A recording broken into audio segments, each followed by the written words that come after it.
Welcome to 91.9 Public Affairs and APSU-TV. I'm Micah Terrell. Studying literature often involves lots of reading, which isn't always fun for everyone, but there is a very fun way to learn all about Shakespeare and other amazing writers. You can immerse yourself in the culture and the history of that time by studying abroad. And joining me today here is a group that actually went to London and came back and saw all kinds of great things with Shakespeare and so much more. So with me is Dr. Mickey Wadia with the Department of Languages and Literature as an English professor. He traveled with his students, Sarah Smith, also Catherine Latola, and Maggie Latola. They're all joining us to tell us all about their cool experience. So let's start with you, Dr. Wadia. Tell us a little bit about Study Abroad and how that program works for folks who may not know. So Study Abroad is an extension of the classroom. As you know, it's way more fun to be in England and in London, the city of where Shakespeare performed his plays at the Globe Theatre. And he was born in Stratford-upon-Avon, which is about a 2-hour drive on the motorway from London going to his hometown. And we saw a lot of attractions in Stratford. We also visited Warwick Castle. And of course, one of the highlights of this particular spring study abroad trip was the visit to the Royal Shakespeare Company. It is the premier Shakespeare production company possibly in the world. And we got to see his pièce de résistance, which is Hamlet. Yes. So we couldn't believe we were seeing Hamlet at the Royal Shakespeare Company with the Austin Peay students.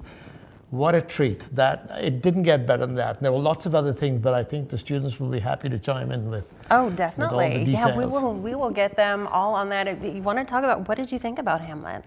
I absolutely loved it. It was a splendid experience. It was one of the first plays I ever actually saw. It was like the second one, and it was just splendid. I was in awe the entire time. So. The ghost scene. How was the ghost scene in the? Oh my God! It was so was it cool? I don't even have the words to fathom. It was my first time actually seeing Hamlet all together too. So it was really good. Very cool. Awesome. What about you, Catherine? What do you think? I've seen a couple different productions of Hamlet over the years at several different theaters, but I can say with confidence that the one at the Royal Shakespeare Company kind of blew everything else out of the water. It was totally in a world of its own. Yeah, definitely. What about you, Maggie? Oh my gosh, it was phenomenal. They made some really interesting choices, like having it set on a ship and converting a lot of the language from earth-based to water-based, which was a really interesting take. I so enjoyed it. Very cool. Now, yeah, so, and we'll talk more about the production and the other cool things that you saw too. I did want to mention, because I know a lot of us tend to think, oh, that's a faraway trip, that's a huge expense and that kind of thing. So financial aid is a possibility, right, for people who might feel like it's out of reach for them. Yes, Michael, financial aid is a very real possibility. And I encourage students always to look for all the various study abroad scholarships that are offered through the Office of Study Abroad at Austin Peay, and they can access that. And there are other scholarships out there for students who are interested in studying abroad. So there is no shortage of that. And if it meets your course choice, you can get federal loans from the United States to take study abroad trips like this, because it's an immersion experience. That's what study abroad is. It immerses you. You're completely immersed in the culture and the language and the day-to-day activities of people other than your own. And that's what makes this really engaging and fabulous. When you step out of a comfort zone, you become more resilient, you become more adaptable, you're more flexible. And I always tell students, if all three of you sitting in the front row are equal, I will always give the preference for a job interview to someone who's done a study abroad experience, because it tells me you're flexible, you're adaptable, you're willing to change, you're willing to embrace new ideas, new thoughts, new cuisine, new cultures. And so that's one of the selling points of this. And so anybody who's interested in study abroad, they can always call me, email me, find me, and I can get them started on this amazing experience. Right, and it's also helpful for you as a professor, right? It's helped you grow. Absolutely, because it keeps me on the cutting edge, because I've been to London approximately 22 or 23 times. Oh my goodness. So yes, fortunate enough to have seen several productions with the Royal Shakespeare Company and Shakespeare Globe, as well as West End Theatre in London, which is the epicenter of global world theatres. Everything seems to start in London first, and then it comes to Broadway, and then other places worldwide and so on. So it's been a unique and fascinating, and I'm very grateful for the opportunities that Austin P has provided me to allow me to do this with my students. So Yeah, awesome. it's awesome. Very cool. Now, Sarah, and I'm going to ask everybody the same question. What made you decide, hey, I want to do this study abroad trip? So luckily, I am graduating in May, and I had not done a study abroad trip prior to this and realized that I felt like a huge part of the college experience is having that opportunity to go somewhere with a group of people so you're a little bit more comfortable, you have people you actually know, and also just engage academically with something that I can't see in the United States. And as I'm actually a business major, so this was completely just a fun experience for me to dive into a topic that I'm really interested in, and I had a great time. So. Yeah, no, that's awesome. What about you, Catherine? What made you want to go?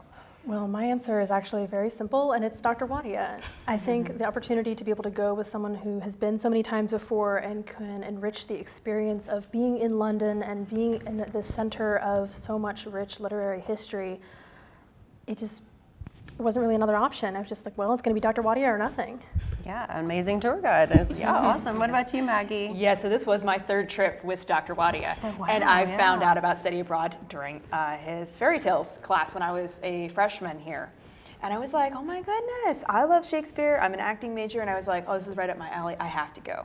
So I loved it so much. Very cool. Now, what did it help you appreciate? Because you got to see the productions, you got to see, yeah. Shakespeare's, birthplace and all that. So what did it bring, do you think? Yeah, so Shakespeare's the reason I got into theater in the first place. So to be able to go to Stratford-upon-Avon and on a previous trip, got to see his grave, got to walk through his birthplace, his school, where all of this came from. And we also got, the backstage tour of the RSC. And to be able to see how all these moving pieces fit together to create this art is so exciting. It's so real. You're there, and you're part of it by proxy. And you are the audience in that sense, and it's very special. That's awesome. And I want to get to ask everybody about their favorite experience, but I know I kind of want to go along because you had so much you did in every single day and everything. And so you got to first go to the Globe and see what that was like. Obviously it's not the original one, but what was that like? And I'll ask you and then I'll ask everybody, what was it like seeing that? Oh, it's otherworldly to be there and to see it. And you can see that you have wonderful tour guides and they explain how it all worked, where you would have stood depending on your social class. And you can just see in your mind's eye all of this unfolding, the roof catching fire during the, I believe it was Henry V with the cannons, Henry VIII. Yeah, that was the one. And you're there, you're walking through history. Very cool. What about you, Catherine? What was it like seeing that area where Shakespeare grew up? Along the same lines, it really brought it to life. You see Shakespeare's name on the page, and you read all these characters' lines when you're reading through the plays. But to actually get to go and be where it happened, it made it alive, and kind of like Maggie was saying, it made you a part of it, and you became a part of this tradition of theater and of literature and of culture just by being there in those places, especially being in the Globe and getting to see how it would have been. And the tour guides were very, very good there, and they were really great at kind of bringing us into that space and showing us what it would have been like to see Shakespeare performed live in its day. Very cool. Now, I've got a fun thing to ask Dr. Wadia, but I want to ask Sarah, what did you think about the Globe and seeing Shakespeare, where Shakespeare grew up? Honestly, it was definitely jaw-dropping. This really is mimicking everything they said too. But when you're in there and you're walking the streets, and when we got to visit a school, and we even got to Anne Hathaway's cottage, and being able to experience all of those things, it's like you have to take a moment and have a deep breath and recognize the historical significance of where you're at. And I wouldn't be able to change it for the world. It was something, every place we went to, we had to stop for a second and actually take it in and recognize the importance of us being there and how lucky we are to be able to still have that and be able to have that culture and have a great tour guide too, telling us. And speaking of, and I even asked him about this, getting to dress as the schoolmaster at Shakespeare School. That was an amazing experience. What was it like? That was really a fun experience, and because I'm a drama teacher in a sense, because I teach Shakespeare, but I'm also deal with drama and performance and all the performance aspects. Anytime I see a costume that looks like it might work for me, I tend to put it on, because you have to understand what it's like to be an actor in Shakespeare's day. And if you can't wear the robes and you can't wear the clothes and you don't get into that, then you're just sort of a little off to the side. But if you want skin in the game, you get dressed up and you do the stuff. I've often told students and other people that one of the 2 words that you will hear every time on a study abroad, especially with someone who's been there often, it can show you the way. You don't need a map. You don't need to prepare beforehand. You just follow the Pied Piper. I know where I'm going, and everybody just follow, and we kind of go to stations and train stops, and I know where everything is. So the 2 words are always, you know what they are? Any ideas? Oh, wow. Oh, wow. Oh, wow. Oh, wow. That is the That most is it. common thing you hear all the time. I say, and everybody turn your head around, take a look over your right shoulder, and they turn and they see Big Ben in the Houses of Parliament. And, oh, wow. This is insane. This is the postcard come to life.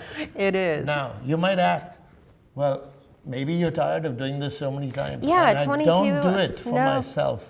I do it for these folks over here, to see their expressions on their faces and share the experience. There's no point keeping all of this for myself. It's only fun when it's given away and you share it. So I don't mind going another 22 times. It's fine with me. I was going to ask you, are you going It's again? not a problem. You're going ever. again. Somebody asked me, you want to Yeah. go take a class? I'm like, can we leave tomorrow? Can we leave next week? I'm ready. Let's do it. Yeah, let's go. Let's go have some tea and go to Big Ben. Exactly. In case you're just joining us, I'm Micah Terrell with 91.9 Public Affairs and APSU-TV. We're talking with the friends from the Department of Languages and Literature. They were in London in March for the Study Abroad program, focusing on Shakespeare and lots of great English things. So we talked about the globe and where Shakespeare grew up. You also got to see a castle. I mean, who gets to do that? So let's talk about, so Sarah, what was it like seeing Warwick Castle? It was history come to life. I feel like just going onto the grounds, they're beautiful, and when you're walking in and you're seeing everything as it was, all of the wall decor, the history, and then they have these wonderful guides, and they will tell you anything that they know. And we attended, there was a ghost one that a couple of our peers attended. It was absolutely spectacular, and climbing up to see the tower and going to the highest vantage point and being able to see just everything. Very cool. What about you, Catherine? What did you like? Let's see, I really, really loved Warwick Castle. It was, as Sarah said, it really kind of felt like a piece of alive history you got to go walk around in. And I think one of the things that really struck me was kind of just how worn it was, because it really, you could, read the plaque and see, oh, this has been here for some 800 so years. But to actually get to walk along the battlements or the ramparts and see the moss and see the way that the stone has been worn down over time, it made it feel like I was there during each thing. And, you read one plaque and you read about this 100 or so years of history, and then you move along and you kind of become each of these people you read about as you're walking around, and you're alive in it.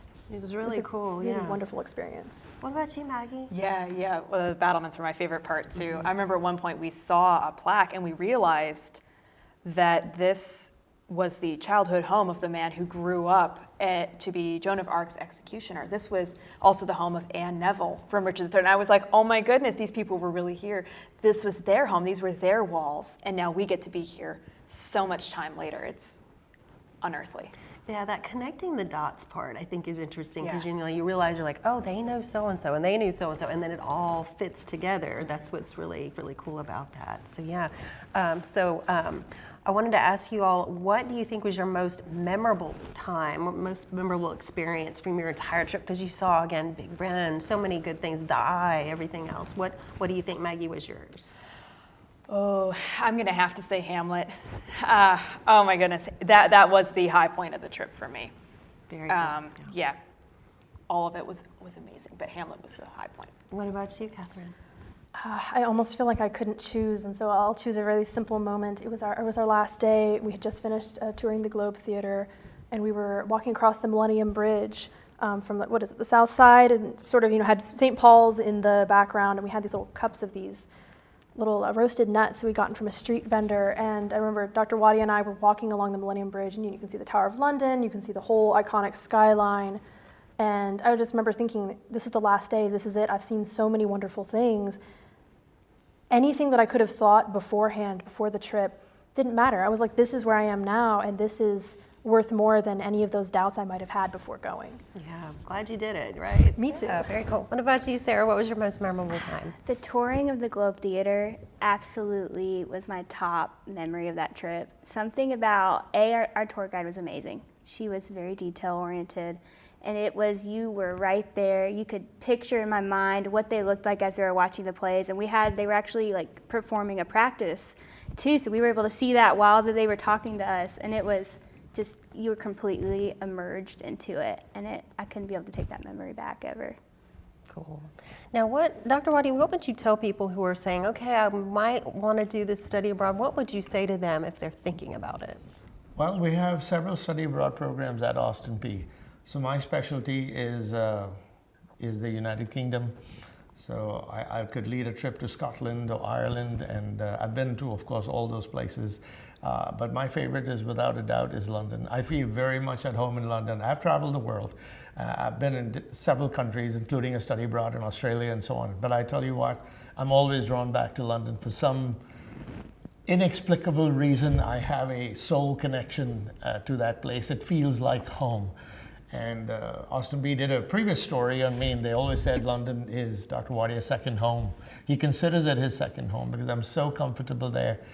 But again, it's only fun when I have good folks like these and students like these who are immersed, absorbing the culture, absorbing the cuisine, talking to the locals and so on.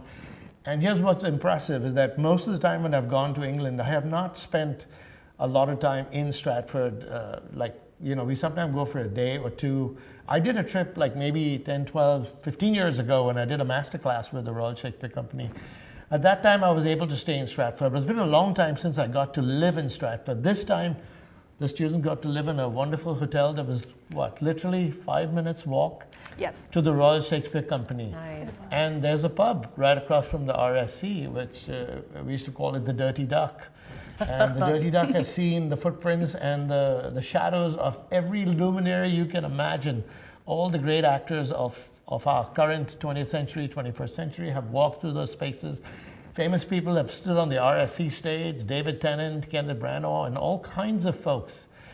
So it's just such a marvelous, marvelous opportunity. So I want students to think of this as an opportunity that they will have missed. Because later when I look at my own social media, people say, oh, I shoulda, woulda, I should have gone. It's now too late because I work now and they won't let me leave for 2 weeks and at a time and so on. So I always encourage students, study abroad experiences. Do them while you are a student. That is the point of study abroad. You get some course credit thrown in there as part of the experience, so it's unbeatable. I will always extol the virtues of study abroad. You won't ever get me not saying those words, that this is what you need in your life. At one point, even if it's not with me, if it's anybody else, do a study abroad experience one time while you're here at Austin Peay. You will not regret it. It's transformative. We've always considered it a high impact practice. So folks, if anybody wants to, who's watching the program, get in touch with me and I'll be able to, you can find me on social media. So get in touch with me and I'll help get you started on your fabulous, excellent adventure. It is. That's exactly what it was. I was going to say it's an adventure for sure. It is so an adventure. Awesome. So thank you all so much for, again, speaking with us, Sarah Smith, Dr. Mickey Wadia, and Catherine Latola and Maggie Latola, all friends who got to go to study abroad in London 2025. We thank them so much. We have more information about the study abroad program along with this interview on our Facebook and Instagram, so you can check out and get more details. Thank you again so much for everyone. I'm Micah Terrell with 91.9 Public Affairs and APSU-TV.